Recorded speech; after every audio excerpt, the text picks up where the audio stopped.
Fala pessoal, tudo bem com vocês? Com muitos lesionados, o São Paulo toma um gol com um a menos, tenta reagir, mas não consegue.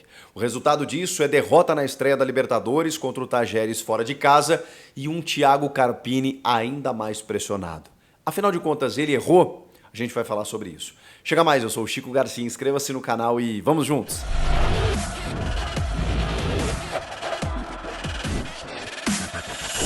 O momento não é bom do São Paulo. Antes disso, inscreva-se no canal, tem conteúdos todos os dias aqui. Se você gosta do meu conteúdo, é só o que eu peço pra você, se inscrever, o likezão também me ajuda e bora falar do tricolor paulista, que perdeu na estreia para o Tajeres da Argentina e agora vai precisar recuperar nos outros 5 jogos dessa fase de grupos. Mas foi um jogo completamente acidentado e fora do esquadro. Eu confesso pra vocês que eu nunca vi isso acontecer. 3 jogadores machucarem ainda no primeiro tempo, obrigando o treinador a fazer substituições forçadas. O Thiago Carpini, a gente precisa também entender que ele chega no São Paulo substituindo o Dorival Júnior sem, digamos assim, pedir para que isso aconteça. Ele foi convidado, aceita o convite, um grande desafio, sai do Juventude, em que ele conquistou o acesso depois de ótimas campanhas no Água Santa e Juventude, e chega no São Paulo, que vai disputar uma Libertadores. Um gigante, evidentemente, com uma pressão, atual campeão da Copa do Brasil, e chega bem, ganha a Supercopa, quebra o tabu na Neoquímica Arena, tudo que vocês já sabem. O problema é que depois disso ele teve dificuldades, mas desde sempre ele já contou com algumas diferenças em relação ao time do Dorival. Ele não tinha o Caio Paulista, que não está lá jogando no Palmeiras, né, o terceiro reserva, mas hoje no São Paulo seria titular absoluto. E aí o Wellington acaba ocupando aquela função, mas o Caio era um dos principais jogadores do time do Dorival Júnior na campanha da Copa do Brasil. Lucas Beraldo, o zagueiro talentosíssimo, uma joia revelada pelo clube e vendida para o Paris Saint-Germain da França. Não há reposição para o Beraldo. Hoje quem joga é o Diego Costa ao lado do Arboleda. E aí culmina que o Diego Costa teve uma jornada terrível, né, nesse jogo contra o Tajeres. Mas, afora isso, o Carpini conviveu com muitas lesões. O Rodrigo Nestor, que foi uma peça importante, não estou aqui dizendo que o Nestor é o pilar do time, mas ele foi. Mas ele foi nesse título da Copa do Brasil. E tudo bem, o São Paulo tem um elenco interessante a ponto de você talvez não sentir tanto a falta assim do Nestor, mas talvez esteja sentindo, até porque o sistema se alterou. Mas aí o Nestor ele não conseguiu contar ainda esse ano. O Lucas teve muitos problemas físicos nessa temporada. O Rames Rodrigues, então, meu Deus do céu, um drama mexicano, colombiano, sei lá o quê, né? Porque ele tem problemas físicos com aquela questão da carga, o controle de carga, vai para a seleção da Colômbia, joga, arrebenta, volta para o São Paulo, não joga, não treina, vai ser negociado, volta para o clube, não consegue jogar. Cara, uma dificuldade. Tanto que ele virou titular nesse jogo contra o Tajeres, muito por conta de pressão do que qualquer outra coisa. O Carpini meio que colocou, e isso é informação de bastidores, o Rames Rodrigues como titular nesse jogo para dizer, bom, é por isso que eu não tenho colocado ele em todos os jogos. E aí você dá um peso, né, para o Rames numa estreia de Libertadores, fora de casa, e não adianta, né? Ele não tem a intensidade necessária que o time hoje precisa para enfrentar esse tipo de jogo. E ficou muito claro quando a gente viu a partida de hoje. Caleri. O Caleri não está jogando. E o Caleri o São Paulo é um com o Caleri e outro sem ele. O André Silva, que foi contratado para ser o substituto, tá com dificuldades de adaptação, é normal, veio do futebol português, demora um pouquinho e tal. Não adianta, o Caleri é o Caleri. O Caleri é o cara que briga, tromba, o cara que faz acontecer. Entre outros tantos jogadores que acabaram machucando no meio do caminho. E aí ele vai para esse jogo, para a estreia, depois de 20 dias, quase 20 dias, trabalhando, treinando apenas após a eliminação no Paulista, focando nesse jogo. E aí, cara, tem alguma coisa acontecendo de muito estranha, de muito errado no São Paulo, que tem a ver com a preparação física, com a estrutura que é dada para os atletas, porque não é possível. Primeiro, tantas lesões. Segundo, os caras começam o jogo e todo mundo começa a sentir. Peraí, o que está acontecendo? Vai estourar no técnico, vai. Mas eu não quero aqui isentá-lo das responsabilidades que ele tem, especialmente em termos de organização e posicionamento do time. Defensivamente o time está sofrendo muito e isso não é só individual. Agora, é fato que algumas individualidades caíram muito, que o time não tem se encontrado e que assim, tem outros problemas acontecendo que culminam na decisão do técnico, mas ela não é exclusiva. Tem alguma coisa estranha acontecendo em termos de preparação desses atletas. E aí a gente vai para o jogo e você tem, logo no começo, se eu não me engano, é o próprio Rafinha que tenta atravessar uma bola, os caras recuperam, aí ele vai tentar recuperar, consegue salvar o que seria o gol do Tajeres e se machuca. E aí o Rafinha tem que sair de campo. E aí entra o Igor Vinícius, muito cedo no jogo. Eles também trocaram, né? Acho que o Sousa, né? O Ramon Sousa acaba saindo muito cedo no jogo e entra o Ruiz Rodrigues, que acaba inclusive fazendo um dos gols. Mas enfim, o primeiro gol.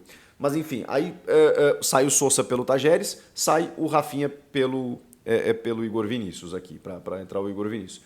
Só que aí o Lucas também machuca. E aí você já tem 2 jogadores líderes importantíssimos. Até o Carlos Cereto, que estava na transmissão da Paramount, fala o seguinte: olha, a abraçadeira de capitão trocou 3 vezes já. Porque ela saiu do Rafinha, foi pro Lucas e aí já teve que ir pro Arboleda. Porque, cara, todo jogador ia saindo. E ele fazendo trocas. Quando sai o Lucas, entra o Ferreirinha, que entrou bem até, fazendo o seu jogo, o seu estilo de jogo, buscando. O São Paulo estava até meio travado em alguns aspectos, né? E o São Paulo melhora da parte assim dos últimos 15 minutos do primeiro tempo. O São Paulo melhora, ocupa mais o campo. E aí parecia que dava indícios de que o São Paulo iria se superar mesmo com as trocas e conseguir até um resultado. E aí vem aquele imponderável do futebol, que é daquelas coisas que a gente não explica. Não explica. Você pode contar lá conta da sorte, do azar, da zica, qualquer coisa que seja, ou, como eu disse, da preparação que está errada. E aí pode não ser só preparação física, pode ser recuperação de atletas, pode ser algo dentro da estrutura do clube, que a gente já aponta há alguns anos que ela está defasada em relação aos principais do Brasil. São Paulo foi referência durante anos e hoje está correndo atrás de clubes como Palmeiras e até Corinthians e entre outros tantos do Brasil. Então, eu acho que o São Paulo precisa rever isso. Talvez não seja só azar, seja uma consequência de algo que não foi bem cuidado ali atrás. Enfim, e aí o Wellington Rato machuca. Cara, o Wellington Rato era uma volta importante. A gente falou dos jogadores lesionados, né, que o Carpini não pôde contar. O Rato também se ausentou por boa parte da temporada e ele é um jogador fundamental. Fundamental, pouca mídia e muita bola. Ele é um cara que tem o arremate, ele é um cara que volta para marcar no corredor, ele é um cara que dá um escape pelo lado direito, é um cara que tem intensidade de jogo, é um cara que joga muito bem sem a bola, inteligente.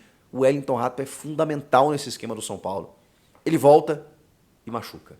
Só que ele machuca 43, 44 minutos e está terminando o primeiro tempo. E aí a gente precisa entender aqui a questão da regra do futebol, né? Porque pode ser que tem muita gente perdida aí. Pô, por que o Carpini não trocou logo o Wellington Rato para botar o Eric por ali, ou botar o Luciano, sei lá, e esperou o intervalo? Simplesmente porque hoje a regra do futebol permite 5 alterações em 3 janelas. O que significa janelas? Em 3 momentos do jogo. Você tem 3 paradas, não 5, você tem 3 paradas para colocar 5 jogadores. Mais o intervalo. Então, o intervalo não conta. Você tem 3 paradas nos 90 minutos para colocar 5 jogadores em campo, mas você pode aproveitar o intervalo sem que você queime uma dessas paradas. Ok? Estamos combinados? Pois bem, ele já tinha queimado 2 paradas, porque ele teve que trocar o Rafinha e teve que trocar o Lucas. Se ele troca o Rato, simplesmente um jogador por um, ele simplesmente não tem mais paradas para fazer. Tá, Chico, então, mas ele não podia trocar mais ninguém no intervalo. E aí ele seria obrigado a fazer as trocas que ele, enfim, projetava, ou que talvez até não tivesse identificado ainda, apenas no intervalo. Ele tinha mais 2 jogadores para entrar, eles só poderiam entrar no intervalo caso ele tivesse feito essa troca do Wellington Rato. E aí, gente, você tem 45 mais os acréscimos, 50 minutos, ele explica isso na coletiva, para simplesmente não poder mais trocar. E aí a gente simplesmente faz o seguinte cenário: se um jogador machuca mais um, e olha que ele teria todos os motivos para se preocupar em relação a isso, né? Porque era só olhar para o time dele. Cara, se 3 já machucaram, como é que eu vou saber que o outro não vai machucar? Além do que o futebol permite isso, né? Pode ser uma pancada, pode ser uma lesão que ninguém está esperando. Podia acontecer de mais um jogador machucar. E se fosse o goleiro? E se o goleiro Rafael machucasse? O que ele ia fazer? Ele ia ter que botar um cara da linha no gol e ele não podia mais fazer troca, ele ia ficar com 10 durante, sei lá, dependendo do momento que isso acontecesse, 20, 30, 40 minutos com um jogador a menos. Então ele assumiu o risco. Vou segurar até o intervalo com um a menos, só que o juiz deu 8 de acréscimo, e aí isso poderia... Caramba, troco ou não troco? É uma decisão difícil. E pelo que eu entendi na entrevista coletiva, ele dividiu isso com os atletas. Os atletas ali do banco também apoiaram a decisão do Carpini. Não, segura. E eu acho que todo mundo tomaria essa decisão, não sei você, mas eu achei muito correto o que ele fez. Cara, segura porque no intervalo você troca, não queima essa tua última parada, você tem direito a mais uma no segundo tempo com mais 2 jogadores. E foi o que ele fez. Só que ele tomou o gol. E aí o que eu falo, é daquelas coisas do futebol que, cara, poxa, até brinquei na rede social, pô, não deu pra segurar mais uns minutinhos. Bom, o Brasil não segurou 4 contra a Croácia, né? Então fica difícil cobrar. Mas assim, o Diego Costa foi muito mole assim na jogada do Ruiz, né? Que recebe a bola dentro da área, consegue fazer o giro e chuta no ângulo do Rafael. E ali o São Paulo não consegue segurar um gol nesses minutos finais do primeiro tempo em que o time estava com 10 em campo. Mas eu, dessa vez, nesse lance, não vou colocar na conta do Carpini, tá? Ele tem outras questões pra gente abordar. Vem o segundo tempo, e aí vem as trocas. Ele demora um pouquinho, claro, né, pra sentir o jogo e tudo mais, e consegue fazer as trocas com o Luciano e o Galopo. E aí ele tira o Alisson e tira o Rames Rodrigues, que inclusive foi um argumento do Carpini na coletiva do porquê ele não queimou essa troca no primeiro tempo.